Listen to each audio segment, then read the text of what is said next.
Ang madre na ito ang pinagbasehan sa karakter na pelikula na ang demonyo na si Valak. Ikukwento ko sa inyo, mga katinagalog ko, kung bakit siya ang tinagurian na ang pinakamasama at ang pinakanakakatakot na madre sa kasaysayan ng tao. Ipinanganak bilang si Marina Solkiotis ng taong 1883 sa bansa ng Greece. Kabilang ang kanyang pamilya sa pinakamahirap na mamamayan ng kanilang bayan. Sa tindi ng hirap na dinaraanan nito ay tila ba sawang-sawa na ito. Kaya naman ito ay nagpasya na siya ay aahon sa kahirapan sa kahit na ano pa na paraan. Unang nagtrabaho ito sa sakahan ng pamilya hanggang sa nagtrabaho na rin ito sa isang factory. Ito ay upang matustusan ang pang-araw-araw na pangangailangan ng kanilang buong pamilya. Isa lamang ang namumukod tangi na pangarap niya, ang yumaman at maligo sa karangyaan. Hindi na mahalaga kung papaano, basta tuto pa rin niya ang pangarap na ito. Nagsimula ang masalimuot na kwento nitong si Marina nang siya ay 20 taong gulang na. Nakilala nito ang isang monghe na tinatawag sa pangalan na si Father Matthew Kaparthakis.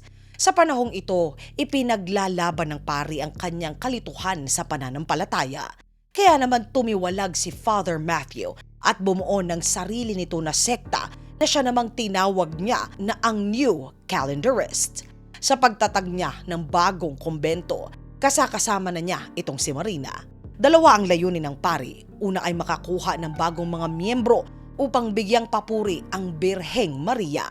Ikalawa ay ang makalikom ng pondo upang ang kumbento ay mapanatili nito na buo. Ngunit kasabay ng pagtataguyod nito sa paniniwala ay ang paghina naman ng kanyang pangangatawan. Kaya naman inatasan nito si Mariam na siya na ang mag-aasikaso sa lahat ng mga nagaganap sa loob ng kumbento. Kasama na dito ay ang pagsuyod sa mga bagong papasok sa sekta nila hanggang sa pagpaparusa sa mga nagkasala sa mata nila. Sa panahong ito, iniangat na sa puwesto itong si Mariam. Hindi na lamang siya isang ordinaryo na madre. Siya na ngayon ay ang Mother Superior na si Mariam. Sa pagpanaw ng monghe na si Father Francis, ipinatupad na ng Madre Superiora ang malupit na panuntunan niya. Lahat ng papasok sa kumbento ay kinakailangan ikumpisal ang lahat ng kanilang mga kasalanan. Kasama sa dapat gawin ay ang pag-aayuno at pagsumpa ng katahimikan ng matagal na panahon. Literal na pinagbabawalan sila na magsalita. Sa unang tingin, normal na gawain ito ng mga nananampalataya. Hindi na ito bago, normal na ginagawa ito sa ibang mga relihiyon. Ngunit ang modus nitong si Mariam ay iba. Kaya pinatatahimik niya ang bagong mga kasapi niya ay upang mapatahimik niya ito sa kung anong masamang ginagawa niya sa kanila. Kasama sa pagpapahirap na dinaranas ay ang hindi patulugin ang mga bagong kasapi. Hindi rin ito pinakakain at sa oras na malapit na itong bumigay ay papipirmahin ito na lahat ng ari-arian at kayamanan ng mga sumapi sa kanilang sekta ay bibigay na sa kanya. Ang dahilan ng Madre Superiora upang tuluyang maiwan ang dati nitong makasalanang gawain ay dapat iwan na ang dati nitong buhay.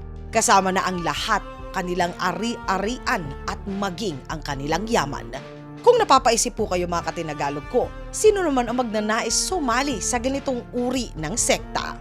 Ito po ang naging kasagutan nila. Nang mga panahong iyon, nilulupog ng sakit na tuberculosis ang bansa.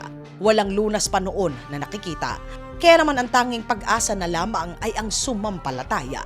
Ipinamalita ng Madre Superiora na sa kumbento nila makikita ang kaligtasan.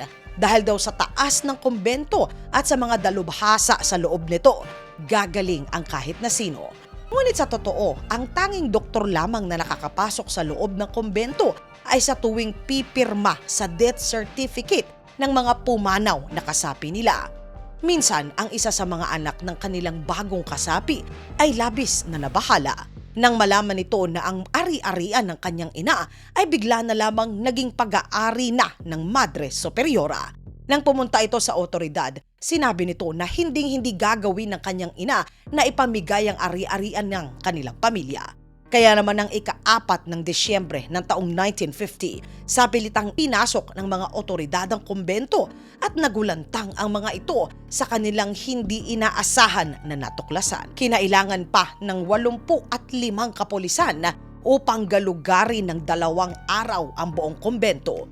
Doon nila nailigtas ang 46 na halos butot balat na mga bata. Kasabay nito ay ang 55 mga malnourished na mga matatanda na mga babae. Lahat sila ay nakatago at nagsisiksikan sa ilalim na bahagi ng kumbento. Sa kabilang silid nakuha naman ang mahigit sa 170 na mga nabubulok na walang buhay na katawan. Ngunit sa kabila nito, ang nakakagulat ay hindi nagtagumpay ang kaso na isinampa laban sa Madre Superiora. Nang ika-4 ng Setyembre ng taong 1951, ang Madre Superiora ay hinatulan lamang sa salang iligal na pagpapasok ng gulong at ng olive oil sa kanilang bansa. 2 taon lamang na pagkakakulong ang iginawad para sa kanya. Ngunit lumabas ito sa media. Binansagan ang Madre Superiora bilang ang Mother Rasputin.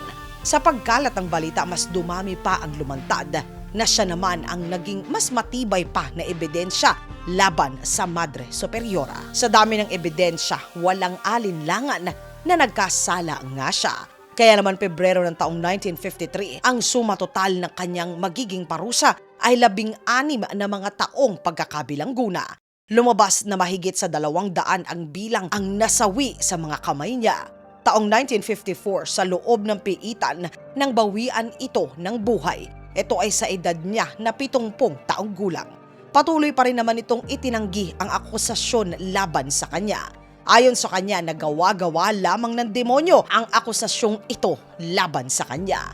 Sa kabila ng eskandalong ito, sinuportahan pa rin ng kanilang sekta ang kanilang pinakamamahal na Madre Superiora at sinabing hulog siya ng langit para sa kanila.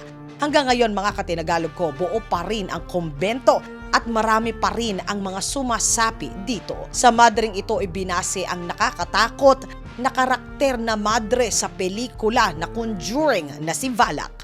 Mga katinagalog ko, ano po ba sa tingin ninyo ang ugat ng kasamaan sa mundo?